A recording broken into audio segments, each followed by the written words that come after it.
what really do you think about who really is Mark Carney? I mean, this is a guy who just became the Prime Minister in Canada, Sunny. This is a guy a lot of people have heard a lot of speculation about. There are some people, maybe your father, maybe somebody's father, maybe somebody's elder brother, if they are, I don't know, maybe 30, 35 years old, they have first heard about Mark Carney when he was a governor of Bank of Canada, but really they haven't heard a lot of about him. Let me tell you guys a little bit who really your prime minister is, what's his background, for those of you who don't know yet. So Mark Carney, born in 1965, raised in Alberta, graduated from Harvard, and before joining the Bank of Canada governor, he worked in Goldman Sachs. Then in 2004, he was named as a senior associate deputy minister to Department of Finance in Canada. After that, he became the governor of Bank of Canada in 2008, and he was the Bank of Canada governor until 2013. And this was a very interesting time that he was the governor of Bank of Canada. For a lot of people who don't know probably about this, that when the financial crisis hit in US, Mark Carney took a very immediate action in, I believe in March 2008, where he decreased the overnight rate in Canada by almost 50 basis points. That is a huge shift for a governor of Bank of Canada to take. I mean, Sunny, when you compare to the rate shifts, rate decrease or increases that were happening either during COVID or post-COVID or right now in the tariff situation, nowhere in the news can you see a governor of a Bank of Canada or any other central bank taking an action where they are making a leap of 50 basis points. That was a huge deal back then. And to be fair, I think that was necessary when compared to Europe, who I don't really know the name of the governor of Bank of England in 2008 when the crisis did really happen in the US. But in July 2008, they took an approach of increasing the rate versus what Mark Carney did as a governor in 2008 in March, where he decreased. And this action by Europe was not a pleasant action, was not an action that Europe should have taken. Because when we compare the two governments, when we compare the two countries on how they performed in the final financial situation, Canada came out much better when compared to Europe's economy during the financial crisis. I mean, yes, as Canadians, we did take a hit in the financial crisis of 2008, but not as much as either the US or Europe. We were still okay. And coming back to who Mark Carney was, he then became the governor of Bank of Canada from 2008 to 2013. Uh, and after his term of Bank of Canada, now when his term was ended in 2013, right then Bank of Canada knew that they needed somebody like Carney to run their central government. Uh, and what they did, they pitched Mark Carney to become their next governor, and that's exactly what happened. In 2013, when Mark Carney left his position as the governor of Bank of Canada, the same year he joined Bank of England as their governor, as their 120th governor in England, and he remained in that position until 2020 for 7 years. Now, Mark Carney as the governor of Bank of England, there's a numerous reason. There's a lot of people who like Mark Carney for what he did in England, whether be it economy or whether be it his role in Brexit.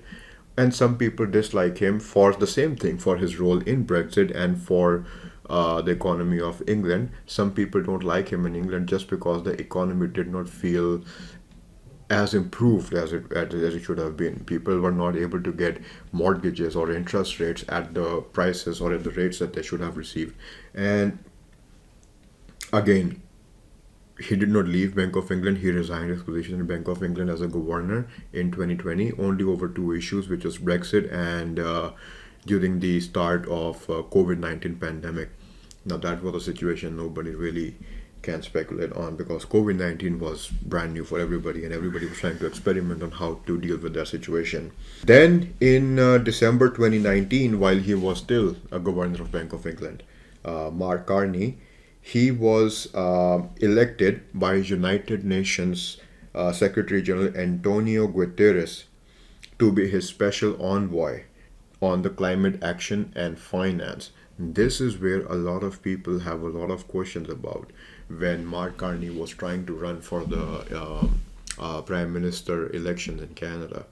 That if he was elected as the special envoy on behalf of United Nations for the climate action and finance, how are the oil industries are going to perform in Canada if he or should he become prime minister when during the campaigning, of course. Turns out there is still a lot of speculation, at least for now, because in his first 35 days or so, we still haven't really seen a lot of response, a lot of statements, a lot of public announcements being made by the PMO, by the Prime Minister's office, on how they're going to deal with the issues.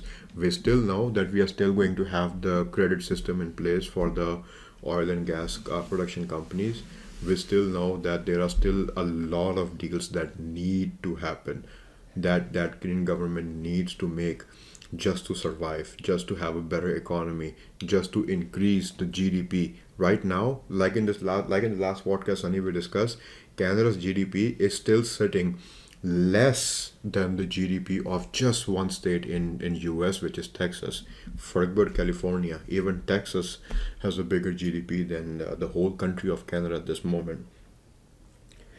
Then after that, he also worked as informal advisors to Justin Trudeau and was appointed to the chair of Liberal Party's Economic Growth Task Force by Trudeau in September 2024 until Justin Trudeau resigned and Mark Carney became the interim prime minister and then formally the prime minister in Canada.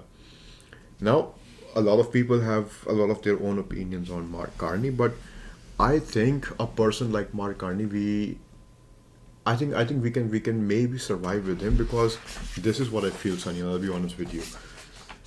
If you see how Donald Trump is running America, would you agree with me if I were to say that he's running America like a business at this point, Yeah.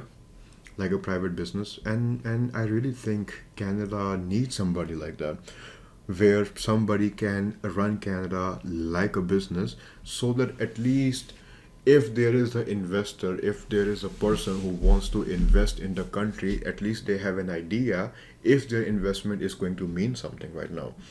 Now, Mark Carney, you just found out that he has been a senior associate or a chair or a head of an organization even before he became the informal advisor or the UN special envoy. He was a chair in the Bloomberg company as well that is providing the software to a lot of stock markets in terms of terminals on where they they perform their transactions to buy or sell their stocks and shares. And that is what a lot of you can say from the statements, at least from what I've heard from the senior advisors and professionals and officials in the parliament as well, that Mark Carney is trying to run Canada as a business, like a CEO, like a new CEO of Canada. And I think that is something even we require right now in Canada, just to be at least know where exactly what direction is Canada really going on. In my opinion, and I can be wrong on this, Sunny, to be honest with you, but in my opinion, I think Canada was going in a very directionless direction, going in all sorts of direction, not able to find the pivoting point. How and where should Canada go to make the economy a better place for more people to invest in? Majority of investments were and are still coming in Alberta. Call it a engine of Canada or not an engine of Canada. A lot of people or a lot of investment funds will still see Alberta as a place to invest. Not in the economy though, only in the oil and gas sector. And then again, this is what senior staff, senior official staff in the House of Commons, ever since Mark Carney has been elected Prime Minister, they have to say about Mark Carney. Mark Carney is known to be obsessively punctual, generally decisive, and incredibly willing to replace staff. Now, that is something unique, incredibly willing to replace staff if you need. And you know why I'm calling it unique? It is because Justin Trudeau, when he was the Prime Minister in Canada, he was more or less running the government only on the sole advice of his advisors that were with Justin Trudeau since 2014, which means those advisors were mostly or largely irreplaceable, which means you don't know if they're giving you a right advice or if you're not wrong advice. And like we can see right now, Justin Trudeau did not even complete his second term. He had to resign, and that gives us a lot of idea that he did not know on how to run the government properly, let alone run a business. Mark Carney, we already know, even when comparing to Pierre Poilievre, I'm not saying what Pierre Poilievre did or his campaign policies were ultimately wrong. I think there are a lot of policies that Mark Carney can take from Pierre Poilievre. For example, the development charges for the condominium buildings or for the builders. I mean, if you see the policies that Pierre Poilievre came, he wasn't trying to take on more loan on the country to say, let me boost the construction to take place. Pierre Poilievre was coming out and he was saying, I am going to push on the municipalities to decrease the development charges for the builders to push. Take an example from Guelph, Ontario, the city of Guelph in Ontario. There were two or three builders who were coming out with major residential developments and were not able to complete their projects only because at the last moment city came out with balloon payments of development charges. And trust me, these development charges, banks do not give you a loan. And these builders, they don't get loans like you would get a loan to build your or to buy your own house. They get funding released in certain phases by their lenders. And A lenders like the six big banks in Canada, they don't like to give loans to these construction builders. Where do they get their loans from? Mostly and largely investment funds and B lenders, and sometimes even banks from other countries as well. Again, a New Brunswick Liberal MP, Wayne Long, who was recently appointed by Mark Carney as Secretary of State for Financial Institutions and the Canada Revenue Agency, also said that the federal government under Carney will be run more like a business than it was under Justin Trudeau. I mean, just a simple facts tell you all. Mark Carney is coming from a history of running businesses. Justin Trudeau came from a history of being a school teacher, despite the fact his own father was a prime minister for 2 terms. These are the most interesting things that we find, at least in a prime minister, that you want to be for your country, who can lead your country into a certain direction. At least you know what direction you should. Is my country going to go up? Is the economy going to go down? East, west, north? At least I should know where to invest, how to invest. If somebody is coming from some other country, they are not going to know. For how long now the currency of Canada has been lower, not even able to match the currency in US. With just the fact I like is, despite having just 40 million population compared to 10 times more in US, Canada has been able to match the same economic strength, at least like the US. But when it comes to certain economic actions for the small business to grow or for the large business to scale even more, I think that is where there's a lot of lacking by these politicians. Any points from your side, Sunny, before we move on to next topic? There have been a good amount of decision making tasks that Mark Carney has accomplished even as the interim prime minister. The very first one to talk about was the carbon tax slashing. Conservatives were pinpointing carbon tax as their main agenda to get rid of, and slashing Trudeau in a way that they already approached a good electoral points in the early 2025. This was looking really good for conservatives. However, with the agenda going on, or with the narrative being shifted towards more so US trying to annex Canada, tariffs coming in place, the fear of job loss being a reality in Canada, Mark Carney and the government, Liberal Party, they took that as an initiative to put the agenda and pass through and show Canada as a sovereign nation, to show strength in a term of fear among the Canadians that rejoice their nationalism. and that was one of the key uptakes during the elections, which led to the victory as well. And we see the same path being followed during his first initial speeches, during even the House of Commons Parliament walkthrough.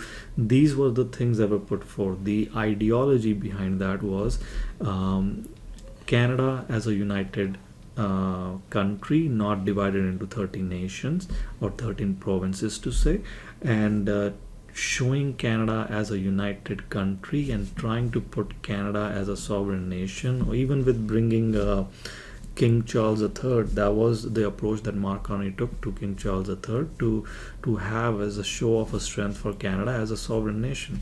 What do you think on that? I think it was a very symbolic thing that Canada did of getting the King Charles III to come into Canada and give a throne speech. That sends a very strong message to the people in US.